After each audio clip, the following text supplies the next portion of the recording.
listening to the HR Mixtape, your podcast with the perfect mix of practical advice, thought-provoking interviews, and stories that just hit different so that work doesn't have to feel, well, like work. Now, your host, Sherry Simpson. Joining me today is Thomas Carnahan. He is the manager of pay equity services at Berkshire Associates.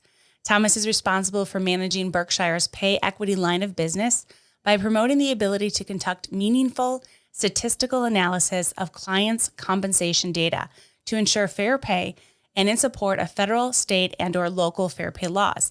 With more than 15 years of experience in research methodology, data analysis, and HR process development, Thomas brings to Berkshire an advanced level data capabilities and extensive background that will serve to enhance all pay equity solutions. Thomas, thank you so much for jumping on the podcast with me today. Oh, thank you for inviting me. So we're here to talk about AI, and I'd love if you would kind of define AI in the context of HR recruitment, and what are some of the specific ways you're currently seeing it applied by employers right now? So in a lot of ways, employers are looking for easier ways to identify who's going to be a successful candidate. So there's a number of companies out there that are working towards automating a lot of that process. Some of them are pretty complex in the sense of we want to do a full job analysis. We want to understand, what's necessary for success at the company so that we can review specific types of things, LinkedIn profiles, only information provided by the candidate, et cetera, a lot locked down, all the way to they do just general Google searches and search everything. And so, the idea is that eventually it would replace people, recruiters who are searching that kind of information, identifying a pool of applicants and things like that, and going to more general, hey, we have this pool of hundreds of thousands, if not millions of people, and we'll use our software, our AI, to search that and identify people and make sure they'd be interested, right, in applying for your position. So it's really, in a lot of ways, taking this idea of somebody needs to even know you exist, and know that job is available, that they can be alerted that your profile meets, this position. Would you like to apply? So it's not ready for Skynet yet, but it's definitely something that, employers are needing to be careful of the boundaries that they would put on something like this, because again, there are certain systems that, they may discourage it as much as they say they do, but allow employers to search a wide range of information that is probably not job related and necessary for the employer to know. How do you see, current or future legislation like EEOC and OFCCP impacting these kinds of technologies? Well, they're trying to now. The EEOC just released their own guidance. The OFCCP has commented on it quite a bit. SIOP, the Society of Industrial Organizational Psychologists, released their guidance. It's the more things change, the more they stay the same is the current, governance around it. New York City's law is quite interesting. It keeps getting pushed back. So I think we're talking July, but my guess is it'll be pushed back again. But they're trying to say everything still applies. The uniform guidelines, which, I think everyone would agree needs to be updated in certain areas, has defined how things that companies are using to select employees need to be evaluated. And this still applies, whether it's a recruitment tool, a selection tool, whether it's making the final decision or a human is involved in the final decision. These things still need to be valid for what they are selecting, whether that's based on content or based upon performance. So, the EEOC is not really changing its mind on how an organization, is ultimately responsible for ensuring But it's a new arena of the how do we do this though? How do we do something that could be ever changing or changes every quarter or something like that? Does it need to be validated again if its criteria of who it's looking for changes? And there's also historical things. So people like myself and Victoria Lipnick, who I'm speaking with here at the SHRM conference, we have our concerns related to how these things are going to be used in the historical aspect of profiling, in the historical aspect of, making sure that these AI tools are not learning bias in the sense of not what is legal standard, because I can easily define for, say, a performance management process, when a performance management process is biased against females versus males. I mean, we have clear standards of 1.96 standard deviation differences means this absolutely is biased, right? And then we got to figure out why. Is there actual performance differences that we've got documented and people would agree, wow, this was just a weird year? But how much bias does a performance management system need to have to slowly train AI that women are worse than men? I mean, wow. There's so much there. And I could see, we keep talking about AI. I mean, with Chat GPT coming on board and, everybody's trying to learn how to use it, and bias is a big thing. I feel like there's a lot of benefits, but what are some of the common concerns or risks that we should be thinking about as HR professionals when we decide to implement, AI tools or use AI tools? Well, keep in mind that it is kind of a misnomer that AI is objective. So just because a machine is doing it, it still needed to be programmed. It's still working on parameters that are based upon human decision making. And a lot of times, its judgment is going to be cold. So how it learned is how it's going to push things forward. So a human involved in the process can look at something and see a trend, because we still have that ability. AI, thankfully, is not at the point yet to where it's got human judgment and decision-making processes, because if it had, Skynet would be real. But HR needs to keep in mind that this is a really cool thing, but it shouldn't be the answer potentially yet. And to just buy it and let it go. Yeah. Because I'm seeing it in more spaces than just recruitment. It's in pure systems of being handed over. Of tell me who to hire. So not just who to recruit, but let me know my perfect candidate and I'll hire them. There are people that are touting that they have AI in pay equity, which is interesting and scary. And it's a huge buzz. And so I think when it comes to anything that is regulated, anything that has laws around it, we shouldn't shy away from new technologies and getting on board with them, but we should test them and ensure that we're not opening ourselves up to legal scrutiny by trying to save some time. And just go with this idea of it makes a better decision, because I've not seen any research yet that indicates that AI makes a better decision than a human who's following correct processes. Now, right. A human that's not following correct processes, sure, right. Because this is hopefully, and most of them have been programmed and had the help of professionals like IO psychologists and others to do that. What we don't know is what happens over a long length of time with using these kinds of things. But we do know that, the rogue manager, the actual biased manager or whatever is going to make worse decisions than AI. But we do something about that. And that's the thing, we as HR professionals, as companies, are prepared that when we learn that somebody is a bad actor, we promote them to customer. We don't know yet whether or not AI is going to learn to be bad actors. Yeah. It's interesting. I had a conversation with Jennifer McClure just recently, and she does some work with the DoD.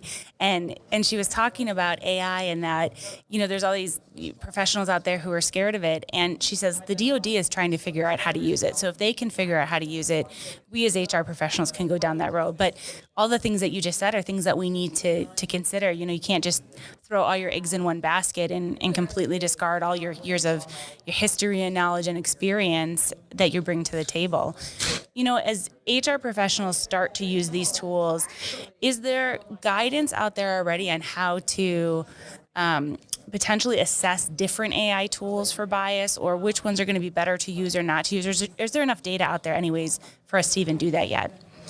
Well, I mean, we'll see, because what New York City is hoping to do is to make this kind of data publicly available so that it'll help employers and us in general just to be able to decide which ones are good and bad. But I don't, there's no intent. There's no bad intent, and I don't think there is good or bad right now. I think it's all, if we were to think of it, it's all a beta test, and it's a really cool thing, and it's just one of those things that we've got to take a step back. And so if I was to give non-research based, but my opinion on your question, I would say that use it as a tool parallel to how you would be doing it anyway. Do your own research study. For two reasons. One, it is ultimately the employer's job to make sure that anything that they are using in the process of hiring or making employment decisions to make sure that it does not have disparate impact, period. It is the, any company out there that says, we've proven our tools are valid. Cool, but that doesn't mean they're valid for me. That doesn't mean they're valid for you. So it's really important that be done by the company, and to also scrutinize if that company comes to you and says, and this is the exclusive partner we use for our validations. That might raise some red flags. Be willing to reach out, and that's the people you want to make sure that you're comfortable with as well working with, not just the person your AI partner brings with you. The second thing is to run it parallel for a given amount of time. This is the decision the human would have made. This is the decision the AI made, and test that. Test to see if they're making similar decisions, if the AI is making better decisions, because every argument I hear from the company side, now from the AI side, and they're totally right, it could be a simpler process. It could say, it could eventually, if not right away, identify better candidates, people who are more successful, et cetera, et cetera. And those are great arguments. They need to be further tested, but I see why those arguments are the way they are. The flip side of that, though, is from a lot of company standpoints, it's about saving money. And it's about, making sure that they are making profit. Well, if one is not true, then the other one can't be true. If AI is making similar, slightly worse, or way worse decisions, then you're having to hire more. You're having to, expend more in training. You're having to expend more in a lot of things. And now all these professionals that you had that for 5, 10, 15 years that had all this organizational knowledge are gone. So before pulling the trigger on layoffs or restructures or things like that, I think it's a validation for two reasons. A validation to make sure there's no disparity, but an actual validation to make sure that it's doing the things that you want it to do, and it's ethically replacing these people's jobs. Yeah. Have you seen any policies being written or any guidance being given to HR to distribute in their organizations on how to use AI tools? I guess what I'm thinking is, because you can use them for a variety of things now, you can, hey, here's my data, create a PowerPoint presentation for me. You have company data now that you may or may not be putting into an AI tool. Are you seeing new policies being created now around that? Some of the major, companies that have pulled in certain things have air gapped, certain things, and they may update their version of ChatGPT or something like that for generative AI so that their company secrets aren't just floating around out there because, a PowerPoint or a white paper or something needed to be created. I don't think a lot of people have thought that through, though. Yeah. And I don't think a lot of people have thought through company secrets and putting these kinds of things in your own cloud or in your own environment. And then, somebody from shipping company A is creating something and ends up with shipping company B's, proprietary information on how they do certain things, how they, weigh their planes or whatever. So yeah, I think there's not as much guidance as there should be that I've seen. I think probably the IT space individuals might have some more, but I have definitely in some of my contacts that work at major Fortune 50s that are starting to use generative AI have definitely put air gaps in between servers. Do you have any just generic recommendations? So if you're an HR professional listening and you just heard what we just said, I could see the wheels turning in your head of like, oh my gosh, how do I even start to address this in my organization? Do you have any tips? The only tip that I could say is make sure every piece of information that gets documented about candidates or even current employees or anything, performance management, talent management, succession planning, all of these kinds of things, make sure everything is professional. I have seen and been involved with a multitude of different disparity analyses for performance management and things like that. And you'd be surprised what managers are willing to use as documentation as to why I gave this person a 2 instead of a 4. And it's highly inappropriate. It may be appropriate as a one-on-one to say, this is the way I feel about this and we need to talk about this, but it's not appropriate for company documentation that may end up as a legal kind of a situation and get read into court. But now we have these kinds of things potentially getting uploaded so that the AI system can learn. And it keyword searches and different things like that may pull some things out. And I do have, and it's interesting to think of it, from the HR perspective, but also just from the privacy and security perspective. As we continue to do this and as it continues to seep itself into what information it can use to learn, what boundaries does it have to use that information? What boundaries does AI have to be able to recreate that kind of thing? And so I think it's always been a priority for HR. I know it's been a priority for legal when legal has to get involved. But it's more than just scrubbing comments to make sure you can't tell who it is, because I've seen a lot of HR professionals for the engagement surveys and things like that. We need to make sure that we neutralize these comments so the manager doesn't know which of their employees said this. But it's a lot more than that. It's the professionalism of the company. It's the for lack of a better term, the cancel culture, this or that. Like, if information were to get out, it not only bruises the integrity of the manager who made that inappropriate comment, but also the culture that empowered this person to feel like it was okay to put that on somebody's performance appraisal. Yeah. So at the time of recording this, Apple just last week released news about their VR headset and basically a virtual desktop. I'm curious your perspective. How do you see that kind of technology impacting the HR space, and how could it potentially evolve? I mean, training is kind of, I think, the obvious one. What about interviews? What about, you get a headset sent to your home and you interview that way? Is there already some chatter on, how this technology is going to affect us in the future? Yeah, it's a good question. I think training is, of course, an easy one. I know that, the Navy, for example, and other parts of the DoD have gone to the point of using VR to train paratroopers, and instead of having people, jump out of planes over and over and over again. And that's proven to be a valid experiment. Here's my thing, though, and I'm going to show my own bias as an IO psychologist. Interviews are bunk.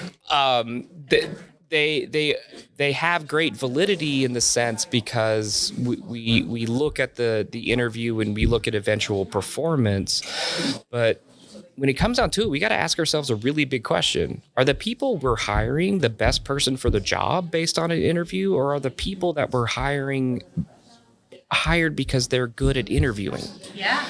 And I think, the pandemic and this work from home craze and everything, I think has really helped interviews because I coach people to turn off your camera.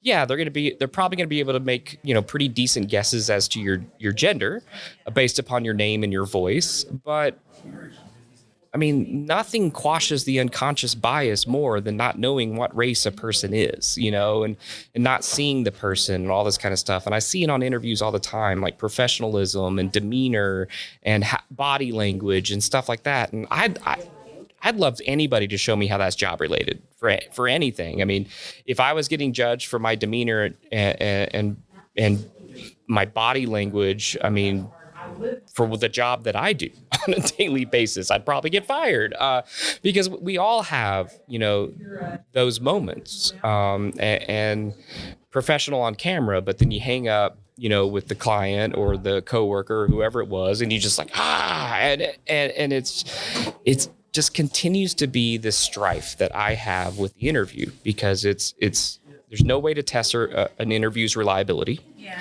There's no way, and validity is clear because it's the last thing that you do. Yeah. So they've gone through multiple hurdles to show that they can do the job, and then it becomes a popularity contest at best. So, I mean, yes, I could see them being used, but is that cheaper than bringing the person in? Yeah, for sure. You mentioned the military, and this is our first time meeting in person. I have 3 active duty military sons, so I have a warm heart for the military. In fact, they are all Navy. But I'm curious, why have companies not adapted things like an ASVAB to use more often? I mean, that test and testing, your ability to learn or your ability to be taught, wouldn't that be a more valuable tool? I think so. I'm just not sure if it would be the best tool for hiring. So, one of the things that we have to do is show that something is job related for the job that you want now, not necessarily for the career path that you might want to go down. So not to kind of, completely lean on the other countries that force you to make a test when you're 6 years old and then put you into either the track to go to medical and law, the track to go to college, or the track to be a technical. But I do think there's a lot more we could do for the development of employees. And so doing something similar to what the military does to identify potential of a person once they get hired can help. And I think it would help reduce bias as well. Colorado tried to do it as much as they could by saying no more shoulder tap promotions. Everything has to be open, has to be competitive. And that way they don't have managers anymore just out there going, hey, my senior accountant's leaving. Of my accountant 3 job pools, I go have a beer after work with Bill every week. So Bill gets the job, just, even though Bill may not necessarily be the best person for the job, but nobody else got to compete for it. And a lot of times when we're talking about females and minorities, there's a huge gap there as to how much they've been encouraged and been talked about as terms of potential. If you go back to just like high school science classes, and it's still happening today, if a woman shows promise in AP calculus, AP biology, the teacher walks over and very genderist says, do you want to be a veterinarian? Do you love animals? Whereas a male showing the same prowess, it'd be like, oh, you should go to medical school. And so, this is still happening today. These norms, quote unquote norms, of how we treat people with high potential. And so I would highly encourage, and so many companies out there, and I don't say this politically, I just say this as how the word is to be used, are very conservative in their L&D. Yeah. They still have this notion that if you want to be developed, you need to show me that you want to be developed. You need to come to me and give me opportunities that you want to do so that I can approve them or not approve them or something like that. We need to understand people's potential. Yeah, for sure. Wow, this was such a great conversation. I feel like we could stay on the podcast for hours, but really insightful on what's happening in AI, how we should think about it in recruiting, and some guardrails we need to consider in HR. So thanks for taking a few minutes of your day to chat with me. Absolutely. Thank you so much.